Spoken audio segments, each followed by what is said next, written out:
You are traveling through another dimension. A dimension not only of sight and sound, but of Christmas. A journey into a wondrous land whose boundaries are that of the legal statutes of the public domain. That's the North Pole, the signpost up ahead, your next stop in each retelling. Welcome to An Each Retelling, the podcast where we explore all the ways old tales are made new. Merry Christmas, everyone! I'm your host, Jasmine Garcia, and joining me today are... Shamila Karunakaran, and in this podcast, the Meek are the mightiest. Grady Smithy, and we are traveling through another dimension. Charley Marlowe, and hey, wouldn't that be fucked up? That's like a meme about Twilight Zone. Is like, what if there was a monster? Wouldn't that be fucked up? Absolutely right in both cases. Basically. Could it be? Look, over there. Is it the smelly bum who slept through his alarm? No, it's Santa Claus. Oh my God. Hi, Justin. And it's worth noting, dear listeners, not only is it Christmas, it is Rod Serling's 100th birthday. Wow, he's old. Well, one has to wonder how much that counts when one is in the afterlife. Presuming there is one, of course. But we're traveling through a dimension of, you goddamn kids, get off my yard. He would never. I don't think he would. So, what better thing to discuss than, well, the Santa Claus episode of the Twilight Zone, Night of the Meek. And the Santa Claus episode as well. I mean, yeah, basically. 2 nickels. Who knew? I mean, yeah, 2 nickels, because there are 2 versions of this. One from the classic Twilight Zone and one from the first reboot of the Twilight Zone from back in the 80s. So what better thing to talk about than that? And so with that all in mind, I'm going to kind of do the same thing I did with the Rise of the Guardians episode, as well as all the Hanukkah episodes. So let's share some personal Santa lore. Oh, geez. I'm going to go last. Valid as hell. Well, I love the fact that the classic sign decoration on pawn shops for decades was 3 gold balls. And it's based on one of the surprisingly large number of side quest legends about Santa. There was a story about this guy. He had 3 daughters, had no money for dowries, and so they were going to die alone at a time when, if you couldn't marry your daughters off, you were basically all screwed. And Santa essentially hucked 3 bags of gold over the fence so that they wouldn't see who gave it, so that the 3 of them were able to find husbands, etc., yada yada. And so, for some reason, this made him the patron saint of pawnbrokers. And Bizarre. If you ever see a pawn shop that has a thing where it's 3 balls of gold on a sign above the door anymore, that's where it's from. It's Santa's fault. I'm James Burke, and this has been another episode of Connections. The more I find out about, like, the actual Saint Nicholas, the more fascinated I am of, like, how we view him culturally now. But, yeah, do any of us have any fond memories regarding Santa Claus throughout our lives? Honestly, we did not technically not do Santa Claus because I went to Catholic school, so it was all like All about Jesus. Yes, all the way to Jesus. So the birth of the manger, the nativity, all of that. But we did like watch all these holiday episodes, like the Bank and Wrath specials. Mickey Rooney Rankin is Santa. Bank and Rass. The legally distinct parodies. Rankin episode. So like Rudolph the Red-Nosed Reindeer, Land Lost Toy. There was also an episode about like the Santa Claus, like all the weird stop motion clay animation things. Yeah. Yep. Oh, yeah. Year Without a Santa Claus, Heat Miser and Snow Miser. Yes. Technically, they did 2 different backstories for Santa Claus, because, of course, you have Santa Claus is coming to town, but they also did an adaptation of The Life and Adventures of Santa Claus. That was written by L. Frank Baum, so there we go. Even more appropriate to bring that up right so soon after the Oz month.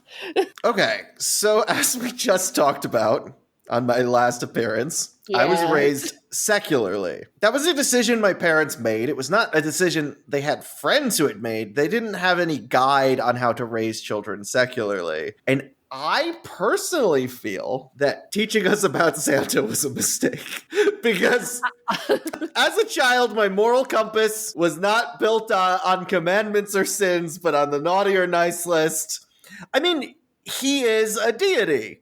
And I honestly, raised secular, have religious trauma. I have seen Nightmare Before Christmas all of once because Christmas toys attacking people and the Kidnap the Santa Claus song, like sacrilegious for me. Like I could not sit through it.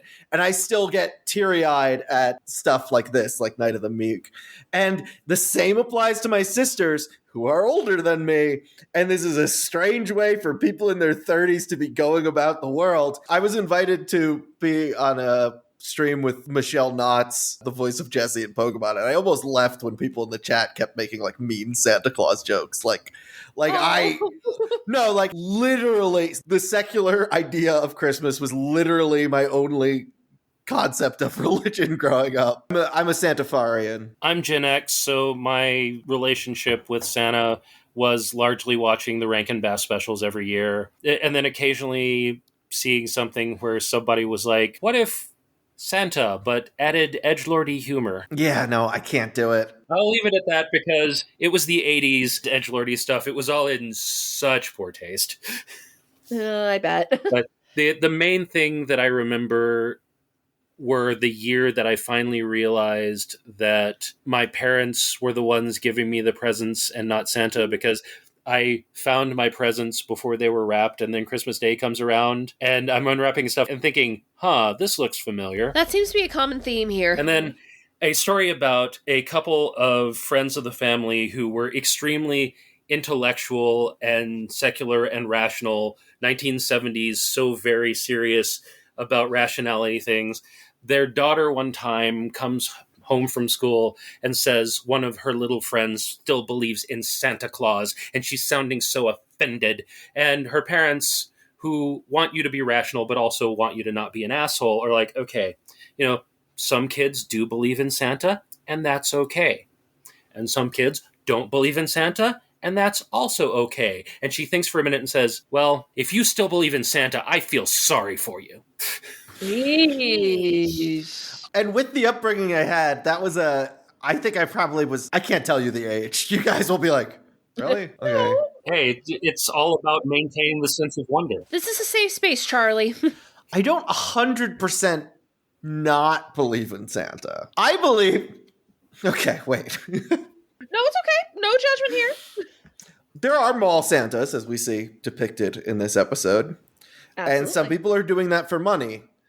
But there are some people that are doing that to spread the joy in the world.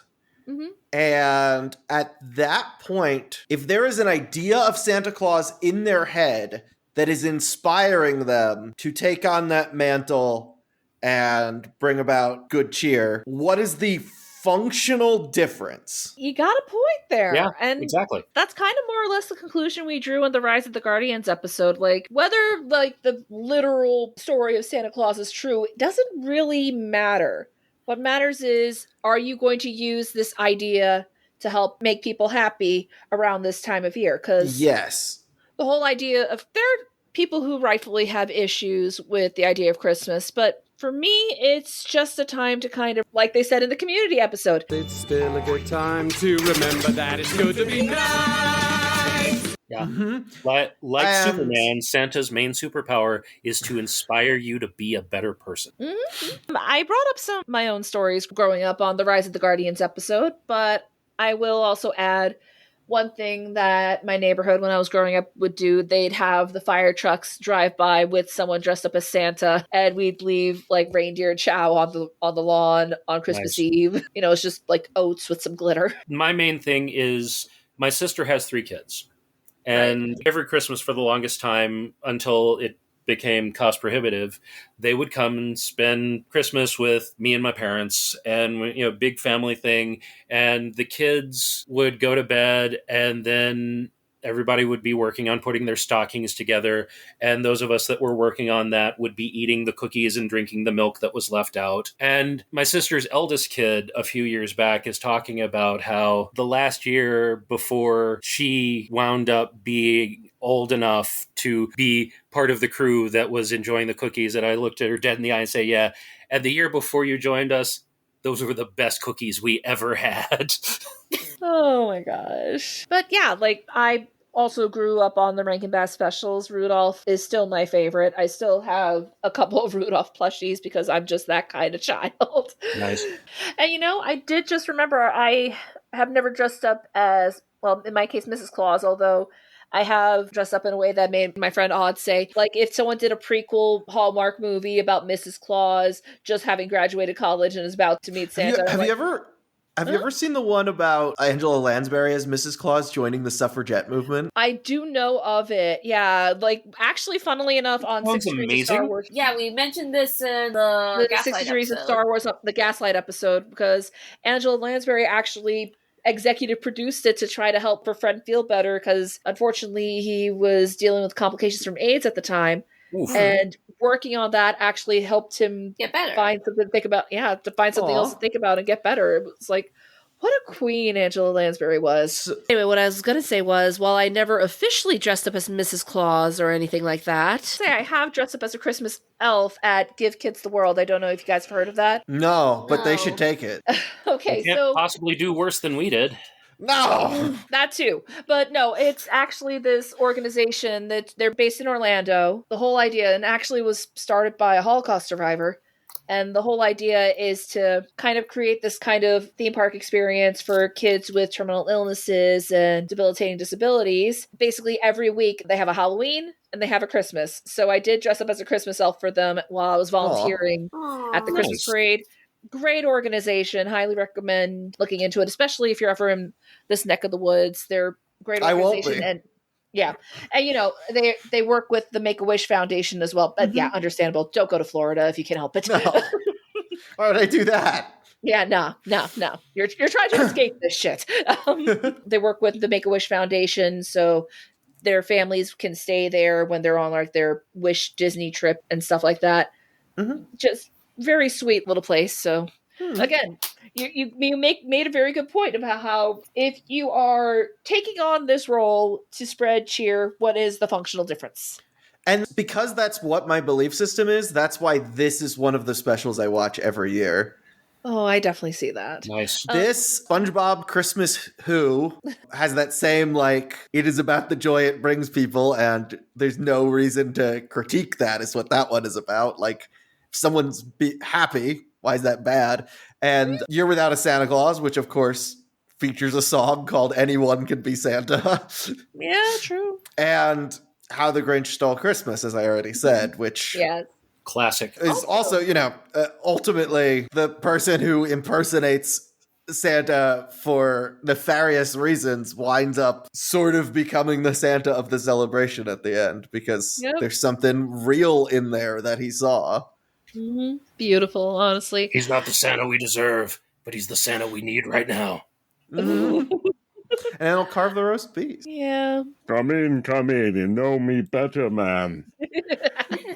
So, let's see. In terms of the holidays, how to phrase this, I'm basically Scrooge pre-character development at this point. Oh, no, Justin, I wouldn't go that far. That's reserved for the Elon Musks of the world, if you ask me. I don't personally feel much attachment to this time of year. I enjoy it, I get it, but it's just one of those things where it's not dissimilar to our protagonists in this story. Just everything about this time of year is just inherently deeply sad to me for various reasons. That being said, I keep trying. I tell you what, I'm trying to look for the other one, but not dissimilar to Charley, but I also try to do the Santa Claus stuff occasionally. There's another one from it was like 2017. And even high school, because there was a kid who would dress up as Santa Claus and give candy canes to people at my high school. Aww. And after he graduated, I would start doing that. And occasionally I would just do the Santa Claus thing because, if you have the gut, you might as well do it, right? And obviously the story of the Christmas Carol, I've always felt the Ghost of Christmas Present section to be the best part of the story. Primarily the part where, this spirit of infinite kindness and patience he spends like 20 minutes with fucking Scrooge, and he's like, I'm so fucking sick of this man. Yeah. And he, but that being said, what I do have much stronger connection to is the Twilight Zone. I was one of those kids where, like, every 4th of July or whenever they would do any kind of marathon on the Sci-Fi Channel, New Year's Eve usually, right? New Year's Eve as well. Yep, yeah, I would sit there and watch the specials with my dad. And funny enough, like, of all the episodes I've seen of the Twilight Zone, I haven't seen this one before. Really? Oh, that's exciting. I mean, I'm actually in a very similar boat. Like, I love the Twilight Zone.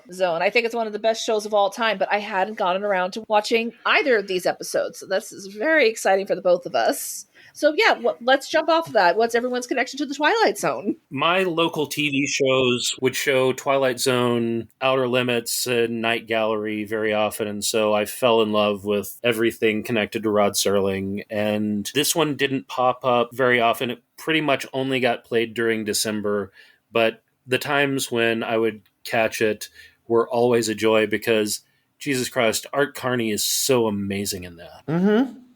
Yes. And then I am the resident old, and I was around when the 1980s one was airing, and so when I heard that they were doing a remake, I was like, this better not suck, or else I'm going to be really mad. And thankfully, I was not disappointed. Yeah, this is one of my favorite shows. It's insane that television was being used for social satire, for very left-leaning social satire in the 50s. Right? When did the Twilight Zone get woke? I graduated high school because of an essay I wrote about comparing Monsters Are Due on Maple Street with the McCarthy trials and The Eye of the Beholder with segregation. What do I even say? I've been showing it to my wife. My wife has been afraid of horror because in her words, she lived it. And she's finally been getting into horror. So I'm like, let's watch Twilight Zone. And she loves it because it's wonderful. And if you're listening to this and haven't seen it, pause, watch the whole show, and come back. I don't know. It is currently on Pluto.tv and also on Amazon Prime. And Paramount Plus. And Paramount Plus. But yes, and one of those is definitely where I watched it. As for me, well, I'm the resident under the rock dweller, so I did not see like the 50 version of Twilight Zone until after I was in university, like somewhere within those 12 years. But they had it on demand, and my local's a TV service provider. And I just went through most of the episodes, and I ended up loving a few, especially like The Monsters Are Due on Maple Street, Will the Weird Martian Please Stand Up, and The Obsolete Man. Kind of the same episode. So good. And then when Jordan Peele announced that he was doing a revival, I watched a few episodes of that. But other than that, my exposure to the Twilight Zone is pretty limited. Yep, that's fair. And I love how we keep on talking about The Monsters Are Due on Maple Street, because my very first interaction with the Twilight Zone was actually in my 7th grade English class. We literally read the script. Oh, nice. Oh, So, I mean, really? yeah, no, they're literature. They're right. 100%. Like, it was absurd to me that in my English class, we were reading Shakespeare like it was books and The Crucible, and not treating Rod Serling with the same respect. You know, that's so valid. I mean, it takes a while for more modern classics to be recognized as such, especially in academia, which I think is a problem, because I think it makes it harder to connect to the students in a weird way. Yeah, it's very strange to me that people who know a lot of things about Lord of the Rings are called Tolkien scholars, and people who know a lot of things about any other series of books don't get to assume the same title. Right? Like, I don't think that's fair. Like, I think it's a miracle that within our lifetime they are already teaching the Hunger Games, to be honest. Well, I technically did teach the Hunger Games for a lesson. Oh, yeah? Nice. Yeah. Rightfully so. I just revisited it a little while ago. It very much still holds up. If anything, I think it holds up more as an adult. Sadly, in our yes. lifetimes, they literally did that in my high school because the film was coming out, and they're like, we got to get the kids interested in reading somehow. And I'm like, but I was already reading. You don't need to do it. I mean, listen, if that had happened while I was in high school, I wasn't going to complain. Anyway, moving back to the Twilight Zone and Santa Claus. So for those of you, dear listeners, who do not know, the basic summary of both of these episodes. They're both called Night of the Meek, which is why this title is Knights of the Meek. Knights of the Round Meek. Honestly, if nobody ever makes that joke besides you, I will call that a crime.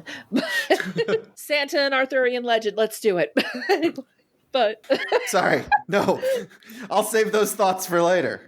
That's valid. I just started writing a story real quick. Now we're doing a podcast about an episode of the Twilight Zone. Save it for IOR. Jinx, you owe me a boba. Except you don't, because I'm not going to ask that of you.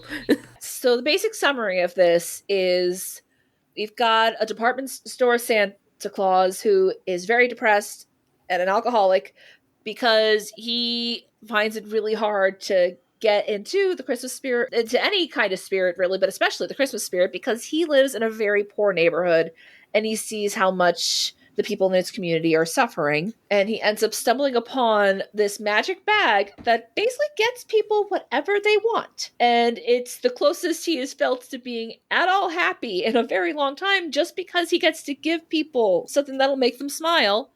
And of course, he almost gets in trouble with the law over it because they assume he's stolen goods from his job. That he got fired from for drinking. But he manages to get away with it because his boss ends up getting exactly what he wanted from that bag as well. And basically by the end, he just kind of literally becomes Santa Claus. So this is kind of like a proto The Santa Claus with Tim Allen.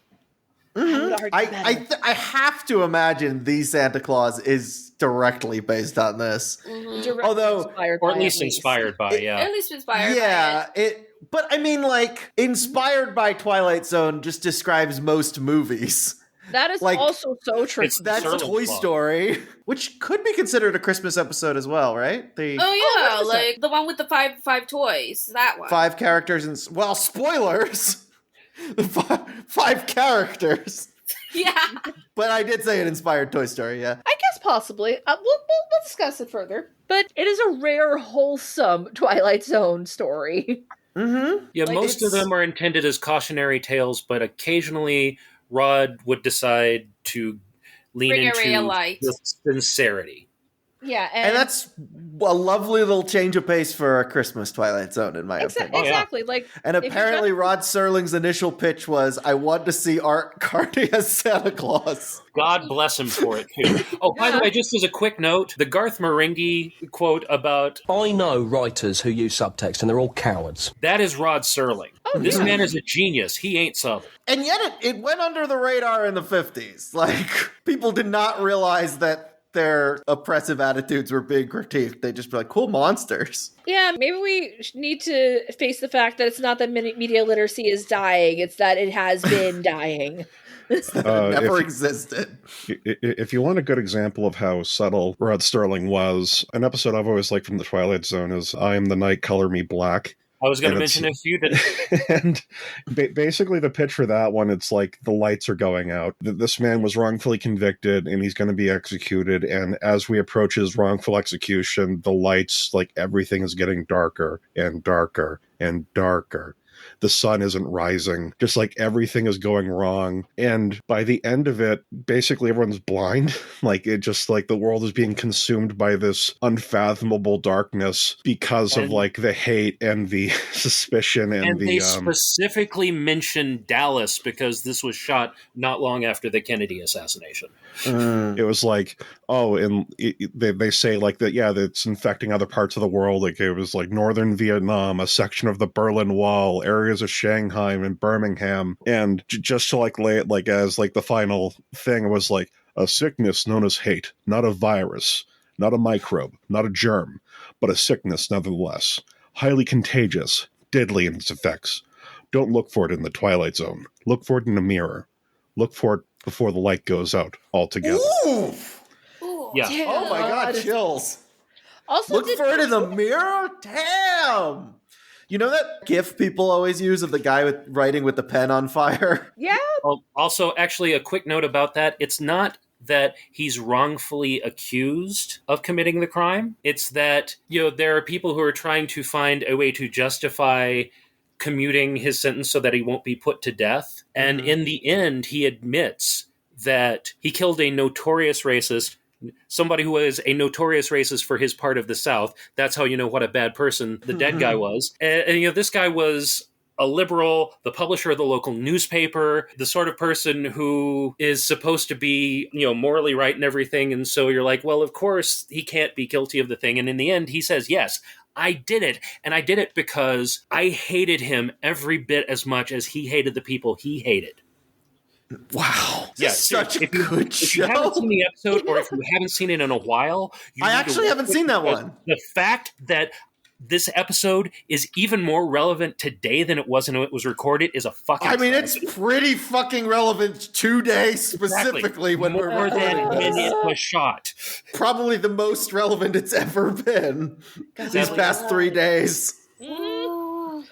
Not for nothing. And in both versions, he has a nasty little boss who's like, me. Yeah, although that's like one of the differences between the episodes I found most interesting. With the first one, it's very clear that the boss is very under stress about the holidays, and he probably has to answer to other higher ups about why the Santa is late and drunk and causing disaster for the other. And in the sequel, in the 80s version, he's Walter Peck and he's just evil. It's true, Your Honor. This store manager has no dick. Oh. It's so interesting that you bring that up because actually, apparently, that actor's one, a very nice guy in real life, and two, apparently people will literally just yell dickless at him in the streets. Yeah, no. I mean, he's so good at playing an unapologetic dick that, he gets a little typecast. Because, nobody does it better if we're being honest. Yeah. But, William Atherton is his name. William Atherton is his name, and he cannot go to New York because of Ghostbusters. Good. Dear listeners, don't do that to actors who play bastards. What are you doing? Don't yell you bastard at them. Just go up to them if they're not busy, and if they have the time to talk to you, just talk about how much you loved how great they were at playing bastards and things. Yes. And you won't be one of the ones that turns into the cautionary tales that they tell the other celebrities about. This is why you don't want to go outside anymore. So William Atherton, much like he is the GOAT at playing bastards, the GOAT at playing anxious little men, Piglet himself, John Fiedler, plays the store manager in the original to perfection. This was the first time I saw the 80s version. I'm not into it as much. And rewatching the first one, what did it for me, the button where I was like, the thesis statement where he's sitting at the bar and he cries and says, why can't Santa be real? And I'm like, I did not get those same strong emotions watching the 80s version. I mean, that's just a very me thing. The point in the 1950s one where I started crying was when he has gotten back to the store and he has gotten fired because he has offended that one kid's mom. And he launches into the big speech about how the kids here, they'll be fine. They're going to have everything they want tomorrow morning. But the kids in the neighborhood that I live in, and so many neighborhoods like it, they're not going to have anything. And it's just going on about how just seeing the crushing poverty that the people who live around him are experiencing has been killing him inside. And it ends with him saying, that's why I drink. And that's why I weep. Art Carney just tears your heart directly out of your heart. And so if the listeners don't know who Art Carney is, he's Reeve Carney's great uncle. Well, yes, but he played the second lead in The Honeymooners, which was Ed Norton, the plumber on The Honeymooners. The first mega successful sitcom, and Ed Norton specifically, that character of his, is who both Barney Rubble and Yogi Bear are an impression of. And also, I mean, this is definitely the better holiday special Art Carney is in Star Wars fans. Iyer has some stuff to say about that. Greetings, I am IER 60. Star Wars Retelling Collection. Point of intersection found. This is a degree 4. Art Carney played Sean Dan in the Star Wars Holiday Special. And you know what? While we have you, Iyer, could you also give us the degrees for the 80s version? Point of intersection found. This is a degree 6. Richard Mulligan was in The Golden Girls with B. Arthur, who was in the Star Wars Holiday Special. William Atherton was in Grimm Prairie Tales with James Earl Jones. Uncredited amendment found. James Thatcher was an uncredited French horn musician for Night of the Meek and was a French horn musician for the prequel and sequel trilogies Rogue One and Solo. Well, I got another note about the speech. Yeah, the 1980s remake, Richard Mulligan, who plays the Corwin in that, they did not give him a speech that is 1/1000th as good as the one that Art Carney got. But the beautiful sincerity with which Mulligan delivered it made it a beautiful moment. And that it's a great testament to how great dialogue can be great regardless of who's performing it. But the true test of how good an actor is can you give them, a speech that's just mid and they actually make it great? All I know is that I'm an aging, purposeless relic of another time, and I live in a dirty rooming house on a street filled with hungry kids and shabby people, where the only thing that comes down the chimney on Christmas Eve is more poverty. Oh, they're not going to be disappointed, Mr. Dundee. Not these kids. Tomorrow morning, they'll find everything they could possibly want under a big, beautiful Christmas tree. Doesn't really matter if they talk to a man in a red suit tonight or not. Kids who are going to be disappointed aren't in this store. They're out there. The kids in this neighborhood and neighborhoods like it all around the world. To them, tomorrow isn't Christmas. It's just another day to survive. Or the bit from the 1959 one that I thought was nice as well was even before he does have his big speech and you're cutting around seeing all the kids, is the bit like directly after he comes out of the bar and he's stumbling around and like these two urchins come up and they're like, "You got like a turkey? Can you get my dad a job?" And he's just sitting there on the sidewalk, just like completely dejected with material reality, which leads into him stumbling into his actual job. And then obviously is the inspiration for him just going off on Piglet. The little scene where he's playing with the train with the little black boy, and then he accidentally causes the train to go off the rails. This is like foreshadowing of like his breakdown in the store. Yeah, it's a nice bit there. And there's one thing that I have to say that, I had remembered the remake fondly because it was a remake. I actually found it better than I thought I remembered it. And one of the things that really drove that home to me is in the original, after Corwin, the name of the guy who becomes Santa, it's easier to just say the character's name than after Corwin has gotten fired, that's when he finds the bag that the gifts are coming out of. But in the remake, Corwin has to leave the bar because he's run out of money. And then all of a sudden, money appears in his pocket and he starts pulling it out. And the bartender's like, "Hey, you want another drink?" And he's like, "Nah, I think I need to get back to work." And then he walks out and you see all of the money that he's gotten, he's handing it to these kids that were hanging out outside the bar. They're getting earlier into the episode of him giving kids a chance at actually having a Christmas. And I wanted to make sure that somebody mentioned that scene because it deserves credit for including that part. Yes. I love in the 50s version when Corwin realizes what the bag does. He spends no time questioning it. He just runs and starts giving presents as quickly as possible. And like he has no idea how long the magic is going to last, so he is going to make sure that he makes the most of it.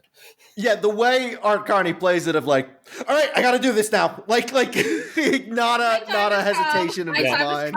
And I do like the Guys and Dolls Bowery shelter scene. Where you've got the woman in the religious outfit playing the piano and singing hymns to all the alcoholics, which, by the way, since I don't know when will be a good time to go in this, I have to quote a line from the late, great Mitch Hedberg, where he said, "Alcoholism is a disease, but it's the only disease that you can get yelled at for having." So, and then the next part is that he's like, "Damn it, George, you're an alcoholic. Damn it, George, you've got lupus. Those two things sound different, don't they?" You've got the shelter full of drunks, which I was trying to think of a nicer way to say it, but I figured just go with the way that they would have phrased it back in the 60s when it was shot. And that's where he goes and he's giving the presents 50s. out. And part of the reason why they're doing that is because I found out when I was doing some reading on this in prep for this, the budget had been cut for that season of Twilight Zone. And so instead of shooting it on film with the larger budget for sets and casting and everything that they had, they were shooting it on videotape with less money, so they couldn't do him going to his neighborhood and giving all of his neighbors presents and seeing, all the people in the building, which that's something that the 80s remake has on it because they had the budget to actually show the neighborhood that he's been giving the kids and adults presents in, and all the people who are putting up lights because they finally have lights to string up. And you see the effect that he's having on the whole neighborhood. But yeah, anyways, we've got the shelter full of alcoholics that have shown up because this is where they can get a hot meal on Christmas Eve, and he's given the gifts out, and the woman who's running the place calls the cops. As opposed to in the 80s one, the store manager is going home after having finished his job, and he's driving through the neighborhood, and he's like, wait a minute, what's with all this Christmas stuff going on in this place? I don't remember this place looking like people had nice things. And he finds him, and he calls the cops. Yeah. William Afterton as the Grinch when? Yeah, exactly. And then you've got the part where in the original one from the 50s, Art Carney gets taken to the jail and they call the store manager and he shows up. And because the store manager reaches into the bag to find all the stuff that he thinks has been stolen from the thing, it's just garbage in there when he reaches in. And then he starts berating the cop over being called over for something like this. Yeah, and Corden asks him, hey, what would you like for Christmas? He's like, I'd like this brandy from 1903. And Art Carney reaches in and pulls out the bottle and gives it to him. So he essentially leaves the original one. Yeah, In the original one, Corey gets let go because he gives the guy booze. Whereas in the 80s one, the 50s one, they were telling a fairy tale. In the 80s one, they were like, yeah, but we have to come up with reasons why stuff is going on. And cue the receipts. The rain of receipts. Yeah, exactly. As the cops are hauling him off, receipts start falling out of the bag for everything that he's been given. And so it's like he's got proof of sale, so he is perfectly free to keep giving the gifts out at that point. Good episode for the Reagan era. And then at the end... Yay, consumerism! By the way, speaking of the Reagan era, another thing that I found interesting in there, because as somebody who lived through the Reagan era, I found it interesting how we don't have the shelter scene in the 1980s remake because Reagan had been cutting the budget, so all the shelters were getting closed. No such thing.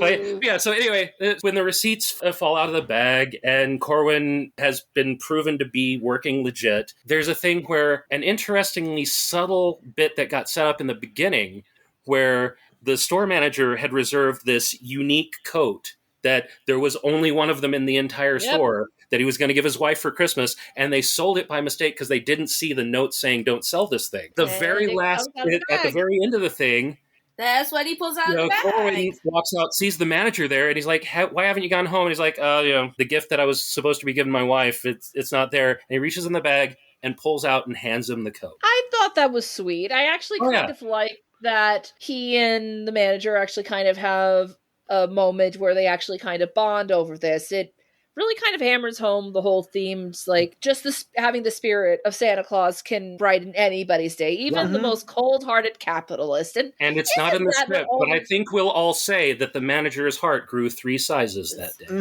Yes. And isn't that what most of these Christmas stories are about? The dickless manager's dick grew 3 sizes that day. Oh God, Charlie. So it was a Merry Christmas. Well, it was also interesting, or at least the thing that I noticed having not seen this episode before, but the actress playing Sister Mary, on the version I have, there's like a few commentaries, and apparently the actress who's playing the sister is singing to the homeless people.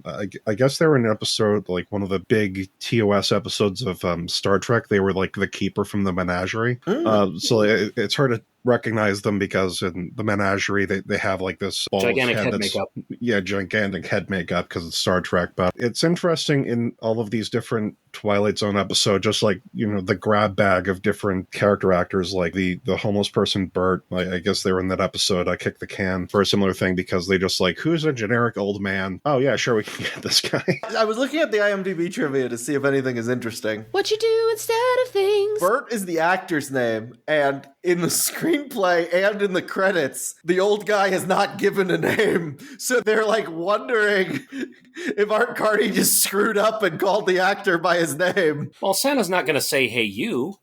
No. Hey, you! Imagine if he did. He's got a whole list of names.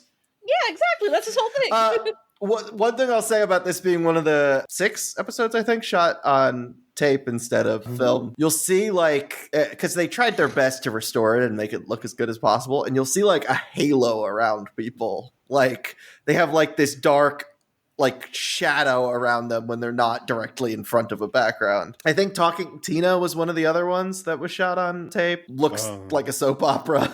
Nightmare fuel. Pure nightmare fuel. No, I mean, great episode, but just the cost-cutting measures kind of stick out. Or the one that comes to mind were in terms of the visual differences, because of the one shot on film, it's like 22 or Long Distance Call. But the one that always sticks in my mind was, it's the one that I would always watch at like 3 o'clock in the morning, about this woman waking up at 3 o'clock in the morning in a hospital, and she like in a sort of dreamlike state walks to the morgue, and a person just crashes out of the morgue going, room for one more.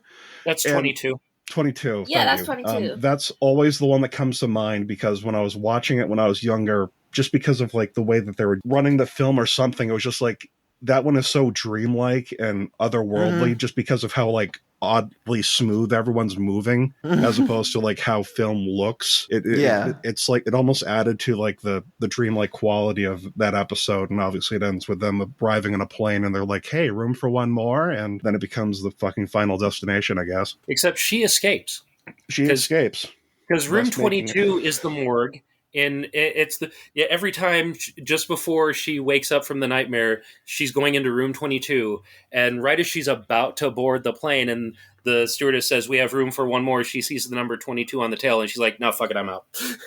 Damn, Jazz, you got the experts on for this one. I watched Twilight Zone so many times as a kid. Welcome to my hyperfixation. Woo! But I had heard of how heartwarming this story was. Again, a rare, wholesome episode of The Twilight Zone, and it absolutely lives up to its reputation. Like, listeners, if you enjoy The Twilight Zone and you enjoy Christmas, please give. Honestly, me personally, I like both of them for different reasons. Like, the 80s one is actually a surprisingly loyal reinterpretation of it. It just kind of changes. It makes the magic more explicit. Makes it more explicit, and it also just kind of makes it fit the tone of the 80s a lot more, because the 80s was a much more cynical time, for better and worse. Mostly worse. Something I've always wondered about this episode, this is going to be very, very niche, but the way Art Carney plays a very burnout with a lot of stage presence, I always got the vibe that Christopher Lloyd took some inspiration from this episode for Reverend Jim Ignatowski in Taxi. I'd be surprised if that wasn't the case. Yeah, I was Googling it, and like no one has put Jim Ignatowski and Night of the Meek in the same sentence that I could find, but I'm like, it's such a similar performance that I have to feel he took this as an inspiration. I mean, unfortunately, there are a lot of people who are like that, who have very good hearts and clearly a lot of, like you said, stage presence, but this world is not kind, especially not to people like that. I think everyone on this podcast can attest to that. And speaking of burnout, they did mention in the original episode, they said Corwin was normally unemployed, so what does he do for the rest of the year when he's not doing the mall Santa thing as a gig? It was so easy to live somewhere in the 1950s. We actually had a social net in the 50s. You could just live places. Rent was ridiculously low compared to today. The cost of living was low. Yeah, you didn't have a lot of money, but you could find ways to get enough to live for a week and buy yourself the time to find enough to live for the next week after that. You would walk up to a shitty motel, go up to the hotel manager, give him a firm handshake, and be like, "Hey, man, I'm fucking down and out, man. I just need, just give me until Thursday." And then you just do that every single week for 3 years. Mm-hmm. And also, the rent on that room would be a quarter. Yeah, and then every time you'd see the hotel manager, he'd yell at you a little louder, and that would be all the trouble you were in. Well, one of the visual gags, again, I hadn't actually seen this episode before of all the episodes, because I guess this one's one of the more popular ones. The visual gag I kept laughing at was that fucking cat that would just show up. Yeah. At one point, when they're trying to, when the store manager reaches into the bag in the original one, he reaches it, he pulls the cat out along with a couple of tin cans. And the world was impatient for Frank Welker to have a career because that cat sounds awful. That's so clearly a man going. Frank Welker. Yeah, no, he needed to exist. Yeah. And he didn't. I mean, he was probably a child at the time. Yep. Actually, he was probably in his late teens or early 20s because he was the original Fred and Scooby. Not the original Scooby. No, that was Don Messick. But oh no, you're right. Just the original Fred. Right, and he was in. That show premiered in '69, and this was '59, and he was very young at the time. Yeah, true. But yeah. Teens, probably.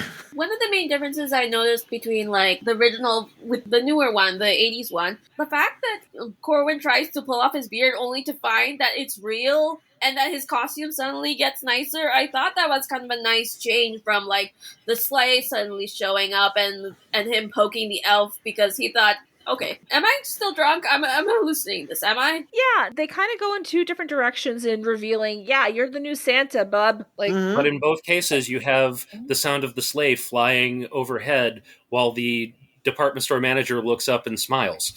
Yeah. Mm-hmm. Here's one. While I was looking up the trivia, apparently in the stage production of The Odd Couple, Art Carney and John Fiedler originated the roles. So that makes sense. This episode kind of spun off into a whole brand. I love that. I also wouldn't forgive myself if I didn't bring up the thing I kept thinking about watching this episode was Ernest Saves Christmas.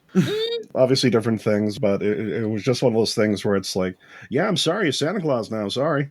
the role has chosen you. I showed my wife the Santa Claus with Tim Allen for the first time, and she was like, what clearly happened here was a movie executive did not have the time or energy to deal with his kids, and he made this to convince them he's still cool. And I'm like, no, you're 1000% right. There's no way that's not what happened. And given that this is probably the inspiration for that movie, I mean, I don't think there was a cultural idea of Santa Claus being a mantle that was passed down prior to this episode. I could be wrong. But here it's like that one's about a dick becoming a better person by becoming Santa. And this is about someone who has so much kindness and generosity in his heart that he just does not have the capital to act upon. And then a miracle happens. Yeah. He becomes Santa. Spoilers. Anyone can be Santa. Why can't a lady like me? I mean, don't get me wrong. I have some nostalgia for the Santa Claus franchise, obviously. I was a 90s baby. But, this is better. Yep. Either version of this is way better, partially because I don't have to think about how, Tim Allen kind of sucks. He's playing himself so literally in that movie. It's so weird that he could just apparently you look up the trivia for that movie, and the first one you'll see is he kept swearing in front of the children and had to be told off by the producers, and it's and they made sequels. They made sequels? Did you see how much money the first one made? Of course they made sequels. That being said, no, I will never say any mean words about Bernard the Head Elf. Of course not. We love David Krumholtz. Yes, I love the idea that this elf is grumpy and Jewish. Destroy the stereotype of the jolly Christian Santa's helper. Obviously, Twilight Zone is a series of great contrasts. So in syndication order, we go from this episode to an episode called Dust, which is about a man whose noose breaks.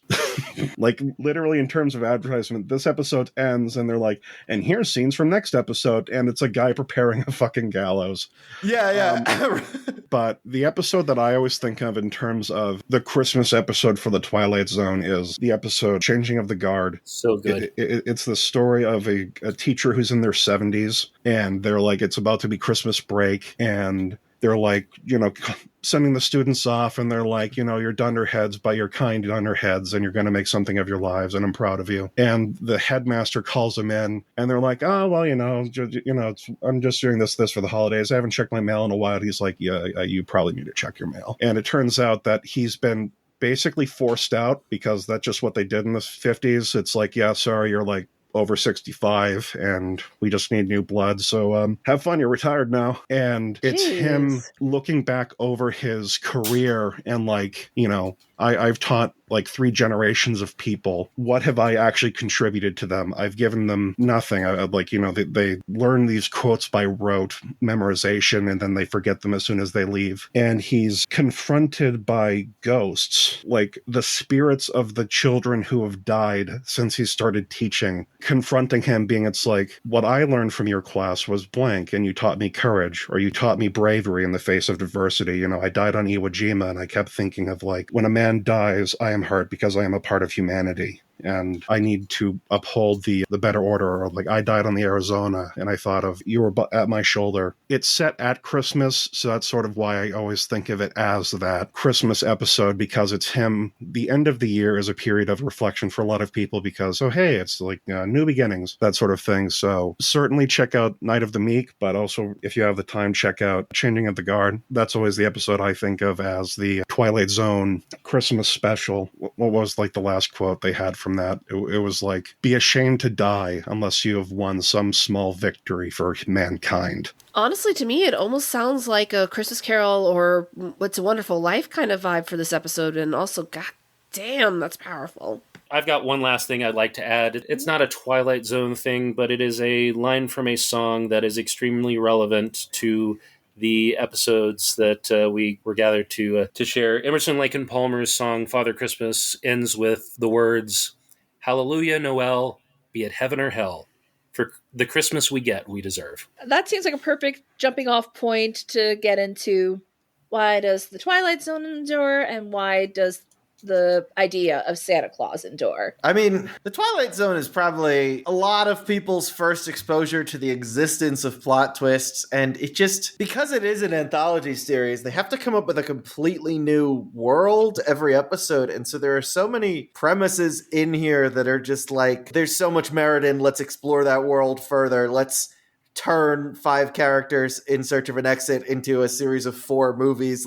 There's an episode that is literally just The Good Place. It's a sandbox full of ideas. Yeah, it's like way more radically left show than you would expect from the 50s and 60s. Oh yeah, it holds up a mirror to us and shows us both how we actually are, but suggests how we could be.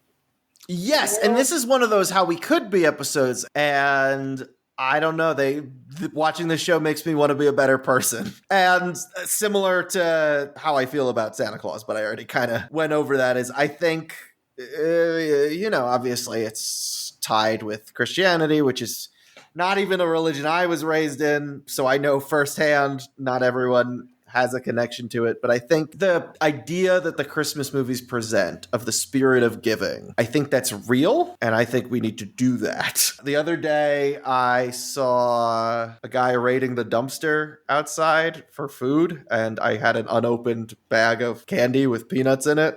It's like, here, yeah, have this.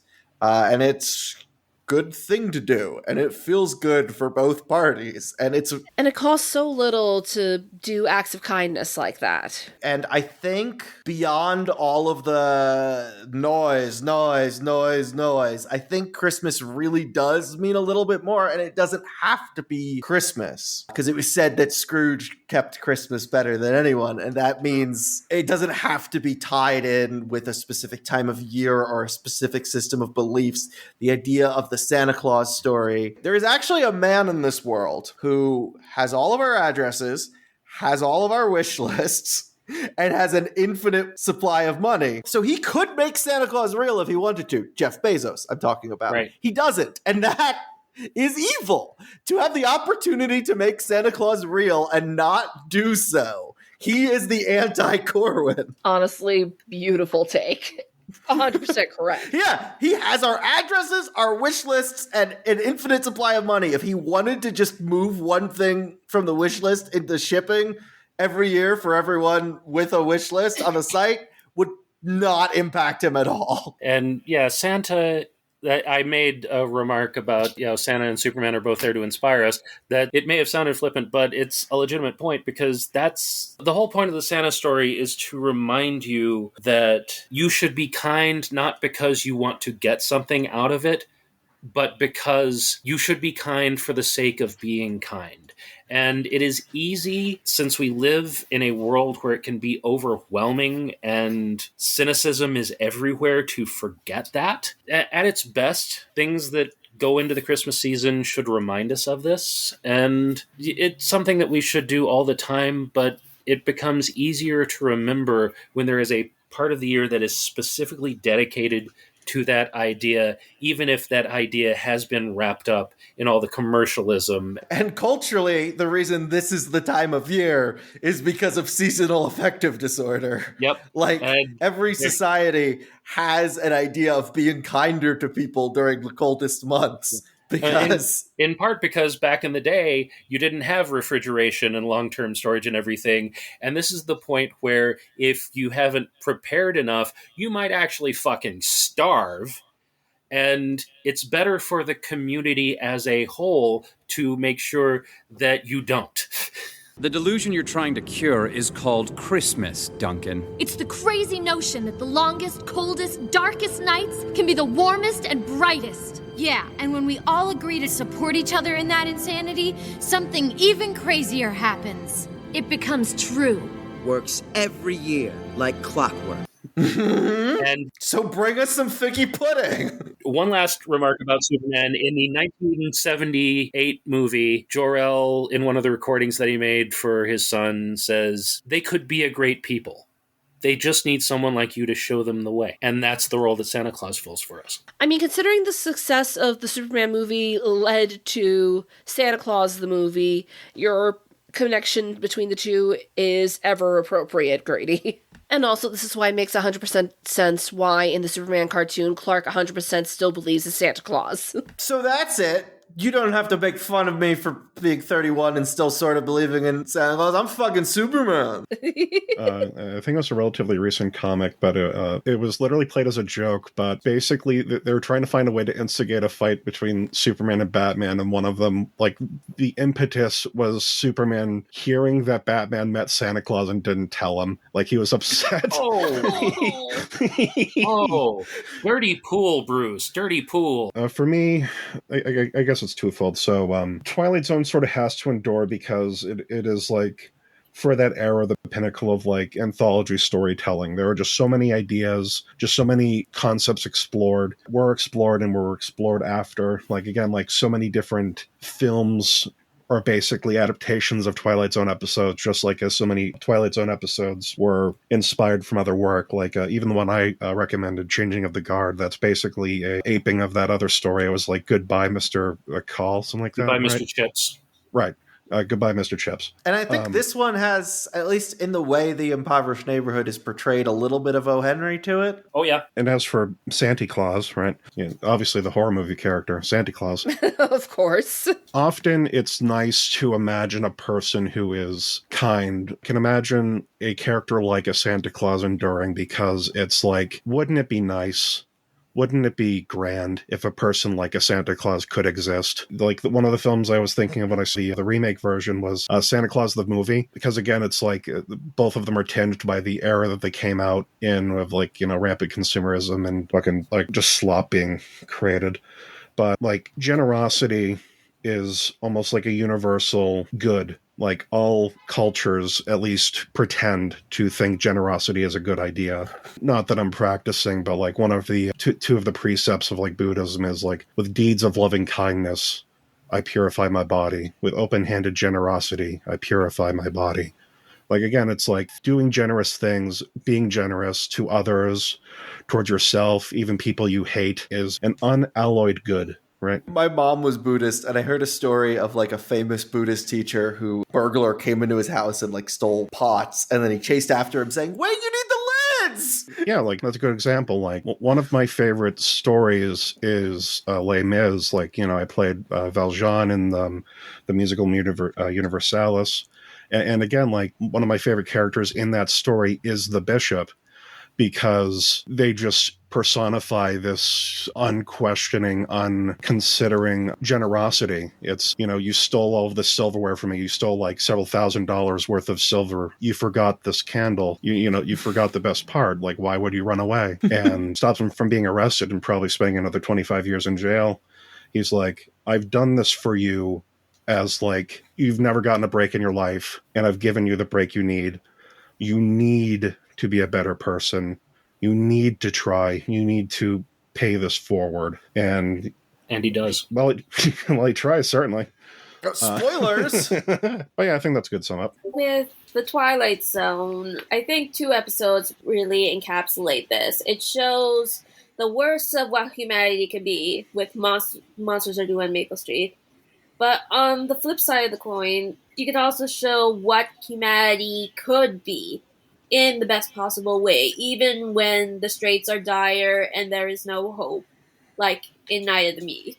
And with the idea of Santa and Christmas, it's just the possibility that even for one night, we get respite and joy and generosity from the people around us, even though we are living in such trying times right now. And we need to hold on to that belief. Couldn't have said it better myself, honestly. And from all of us here at An Telling, if you're celebrating, Merry Christmas. If you're not, Happy New Year! Yeah. To those who observe that particular calendar. This is a time to find some warmth and light in the coldest time of year. Unless you're in the Southern Hemisphere. Unless you're in the Southern Hemisphere. Which case, surf's up! But in all seriousness, we all here know the next year is gonna be rough. So please take this time of year to remember the good shit, to remember it, again, remember that it's good to be nice. He's not president yet.